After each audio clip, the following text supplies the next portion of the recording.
nih pemirsa, saya juga berkesempatan melihat kendaraan khusus yang diproduksi oleh PT Pindad. Jadi ini adalah kendaraan tempur badak kaliber 90. Wah, ini di sini nggak cuman ini aja ya, tapi ada beberapa kendaraan khusus yang diproduksi oleh PT Pindad. Saya sampai lupa, saya punya 2 orang narasumber pemirsa. Saya akan coba datang ke narasumber saya ya. Oke, saya turun dulu. Jadi cukup tinggi ya untuk turun dari kendaraan tempur badak kaliber 90. Saya akan langsung coba menemui 2 orang narasumber saya. Saya sampai lupa tadi soalnya saya sempat lihat-lihat kendaraan khusus yang diproduksi oleh PT Pindad. Pak Abraham, Pak Bobi, ketemu lagi. Iya. Apa kabar? Udah ketemu lagi di segmen 1 ya Pak? Ketemu lagi. Maaf saya tinggal sebentar Pak. Tadi saya ini muter-muter terus ngelihat kendaraan khusus, kendaraan tempur badak ya Pak ya? Iya. Tapi nggak cuma kendaraan tempur badak ya Pak di sini ya Pak ya? Ada medium tank, ada Anoa, ada 4x4 vehicle yang mau macam-macam. Ada electric vehicle. Oh, yang Anoa yang mana Pak? Yang Anoa yang ini. 401 Anoa. Oh, 401. Kemudian ini Anoa, ya. Oke. Anoa ini kan sudah dipakai di Misi pasukan perdamaian, ya PBB di Lebanon, di MINUSCA, di MONUSCO, ya sudah cukup banyak ya tergelar di sana. Jadi kita dengan Mabes TNI, kemudian untuk mendukung pasukan perdamaian di sana. Oke, dan yang terbaru ini informasinya ada ini medium tank harimau Pak? Terbaru ini medium tank. Tadi saya sempat sampaikan bahwa bagaimana strategi kita untuk bisa masuk pasar ekspor. Jadi salah satunya adalah dengan pola kerjasama strategic partnership dengan FNSS Turki. Oh, dengan Turki. Turki, dan saat ini yang sudah kita dapat pesanan ada kurang lebih 22 unit, mudah-mudahan tahun ini bisa bertambah, ya kita harapkan bisa sampai 30 atau 50 unit medium tank. Oke, nah Pak Bobi, ini kan tentu salah satu upaya juga ya Pak ya, misalnya kali kerjasama dengan Turki, salah satunya untuk ekspor dan lain sebagainya. Nah tapi kalau kita bicara soal industri pertahanan nih Pak, tantangannya apa sih Pak yang kita hadapi saat ini kalau bicara dalam konteks industri pertahanan ya Pak? Ya. Satu terutama tantangannya itu pasar. Pasar ini kedepannya sustain nggak? Pasar ini sifatnya itu berkesinambungan nggak ke depan? Nah, itu satu. Yang kedua adalah penguasaan dari teknologinya sendiri. Nah seperti yang disampaikan oleh Pak Abraham tadi, gitu ya. Penguasaan teknologi ini tidak mungkin kita kerjakan sendiri kan. Paling cepat itu kalau kita mempunyai aliansi atau strategic partnership dengan prinsipal-prinsipal teknologinya. Seperti yang dilakukan oleh Pindad, itu dengan FNSS dengan Turki ya. Turki. Kemudian di lain pihak misalnya ada PT LEN ya, itu bekerja sama dengan Prancis, dengan Thales Prancis, kemudian PTDI itu dengan Airbus. Nah, kerjasama penguasaan teknologi inilah yang kita jajaki pada saat ini. Nah, yang ketiga tantangan itu adalah investasi. Siapa sih yang mau investasi? Tentunya kami sebagai pelaku dari industri pertahanan, tentunya kami merunning industri ini tidak boleh rugi. Ya, agar bisa sustain ya Pak? Agar bisa sustain ke depannya. Ya kan? Nah, siapa yang harus berinvestasi di sini? Untuk berinvestasi pun, kami dalam hal ini terutama karena kami ini adalah keluarganya BUMN, perusahaan negara, yang pertama kami ajak adalah investasi dari negara. Oke, tapi kalau untuk alokasi anggaran yang selama ini berjalan itu gimana Pak?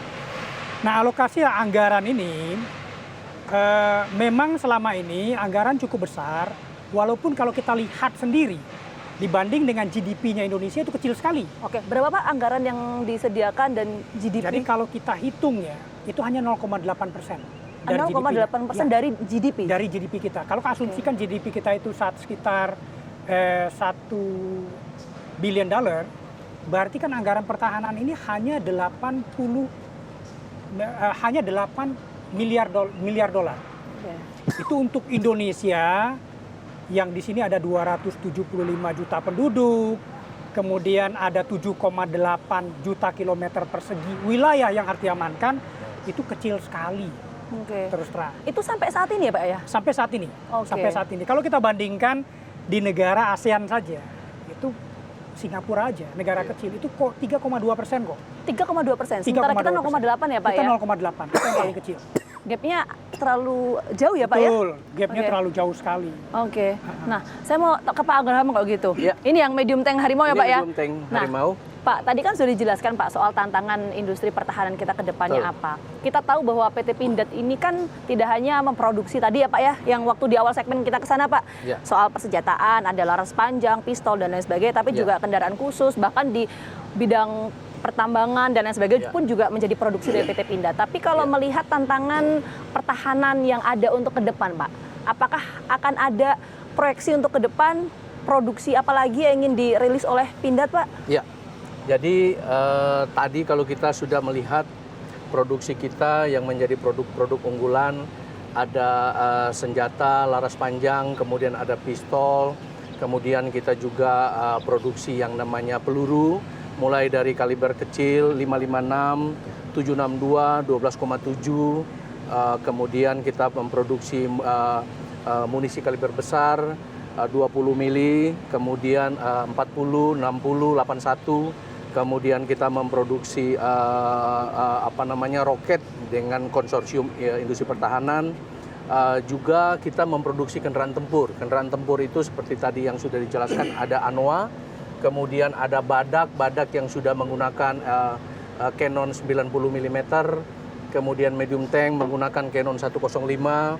Kemudian sekarang itu kita lagi memproduksi kendaraan taktis 4x4 yang kita sebut dengan Maung. Tentunya dalam memproduksi kendaraan-kendaraan tempur yang sekarang ini yang tentunya full dengan teknologi, kita berharap tentunya dukungan pemerintah juga bagaimana untuk bisa membangun industri hulu yang menjadi kebutuhan untuk industri pertahanan. Nah Pak, tadi ini Pak Abraham sudah sempat curhat lah ya istilahnya Pak ya, soal industri hulu Pak, ya kan. Kalau kita tahu misalnya berkaca di beberapa negara, misalnya kan Amerika Serikat itu kan juga ada industri hulunya kan ada ya Pak ya, besi baja yang dengan skala besar. Sementara tadi ini kita masih impor ya Pak ya. Nah itu gimana Pak kalau jawaban dari Pak Bobi? Ya memang kejadiannya begitu ya. Iya. Jadi kejadiannya begitu. Dimana kalau dari satu industri itu kan kita ada tier-tiernya tuh. Ada tier 1, tier satunya itu. Oke, boleh kita sambil jalan Pak? Ya, tier satunya itu ya di Pindadnya lah. Oke. Ya. Di Pindad ini sebagai industri hilirnya. Kemudian tier 2 itu lebih banyak ke komponennya. Oke. Komponen apa sih yang bisa bikin tank ini? Oh ada bannya, oh kayak contoh ada ini ya, Pak. lempeng bajanya, oh ada mesinnya, oh ada cannonnya. cannonnya gitu ya. Kemudian tier 3-nya lebih mendasar lagi. Oh ini apa namanya, material ini dari apa? Ya. Gitu loh. Nah tentunya suatu industri itu akan jalan jika ada jaminan dari pasar. Oke. Jaminan Oke. yang berkesinambungan dari pasar. Jadi Ya. ada demand-nya ya Pak Ada ya? demand-nya yang pasti gitu loh. Baru Jadi- nanti industri itu akan dibentuk. Betul. Karena- Industri itu otomatis akan tumbuh. Oke. Industri itu otomatis akan tumbuh. Industri akan tumbuh, kalau perspektif dari Pak Bobi, industri akan tumbuh ketika ada permintaan atau demand dari pasar itu sendiri ya Pak Jangka ya? panjang. Jangka panjang Jangka ya? panjang. Oke. Ada kepastian bagi industri itu untuk mensuplai kebutuhan pasar itu jangka panjang. Oke. Jadi kalau misalnya perencanaan, mungkin perencanaan dari misalnya alutista ini, jangan perencanaan jangka pendek. Perencanaannya misalnya 25 tahun, 30 tahun, ya. Demand-nya jelas, teknologi yang akan kita adopsi itu jelas juga, sehingga kita bisa meroadmap-kan industrinya. Oke. Nah, dengan demikian, ya, industri itu akan tumbuh. Dari tier 1, tier 2, tier 3, sampai tier 4 tadi. Oh, jadi komprehensif ya Pak ini sebenarnya Pak ya, Ya, dari hulu ke betul, hilirnya ya Pak ya. betul. Nah Pak, tapi bicara lagi soal proyeksi untuk sistem pertahanan Pak. Ya. Kita kan tahu bahwa sekarang kan juga diproyeksikan untuk ibu kota negara ya Pak ya. Ya. Nah itu kan menjadi fokus juga perhatian saat ini. Kalau industri pertahanan ini termasuk salah satunya misalnya Pindad, itu melihatnya gimana Pak? Iya. Untuk kesiapan tentunya ya dari sistem industri pertahanannya. Betul. Jadi betul sekali, sudah beberapa kali kita diskusi di dalam Inhan kita ya Pak Bobi, bagaimana juga kita bisa melengkapi ibu kota negara yang baru, ya, IKN di sana. Kalau kita melihat kesiapan kita sudah cukup, ya, dengan produk-produk yang kita produksi terutama di Pindad, mulai dari senjata, kemudian pistol, peluru, dan kendaraan tempur.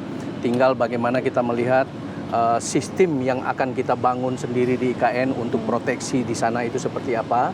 Ya, tetapi yang perlu saya sampaikan adalah kesiapan kita untuk mendukung bagaimana IKN itu lebih bisa dikontrol, bisa dimonitor dari sisi pertahanan negara. Nah ini Pak, terakhir Pak, mungkin singkat saja, komitmen dari pemerintah ini seperti apa Pak untuk tadi misalnya Pak mendorong untuk sistem pertahanan IKN, termasuk juga tadi ini kan tentu yang terus digenjot sampai sejauh ini kan adalah produksi dalam negeri ya Pak ya, dan juga ekspor. Itu gimana Pak? Komitmen pemerintah pada saat ini sangat luar biasa. Ya, mulai dari perencanaan seperti yang saya jabarkan tadi, mulai dari perencanaan jangka panjang itu sudah terjadi. Kemudian penentuan teknologi jangka panjang juga kami dengan pemerintah bahu-membahu untuk melakukan itu. Sekarang tinggal bagaimana kita merealisasikan roadmap dari industrinya. Dan tentunya pemerintah dalam hal ini mempunyai komitmen yang sangat besar untuk spending ke dalam negeri yang lebih banyak. Ya, kalau targetnya 40-50% dari anggaran setiap tahunnya, itu sebenarnya cukup untuk kita mulai meroadmapkan industri pertahanan ini seperti apa ke luar negeri. Yang kedua, adanya kemudahan-kemudahan dari pemerintah untuk penjaminan investasi itu sangat luar biasa juga buat kami. Jadi pada intinya pemerintah sangat mendukung untuk pengembangan industri pertahanan ini. Dan tentu industri pertahanan atau sistem pertahanan ini harus menjadi fokus bersama karena ini berbicara dalam konteks kedaulatan negara, itu sangat penting sekali. Sekali lagi terima kasih banyak Pak Bobi, Pak Abraham sudah meluangkan waktunya untuk program Apa Kabar Indonesia Pagi. Terima kasih juga saya sudah diizinkan tadi berkeliling melihat produk-produk dari Pindad. Sudah nembak ya? Sudah nembak Pak, nanti semoga bisa berapa kali lagi Pak. Terima kasih banyak atas waktunya Pak. Dan kita jeda dulu sejenak pemirsa, Apa Kabar Indonesia Pagi akan kembali hadir saat lagi untuk Anda, tetap bersama kami.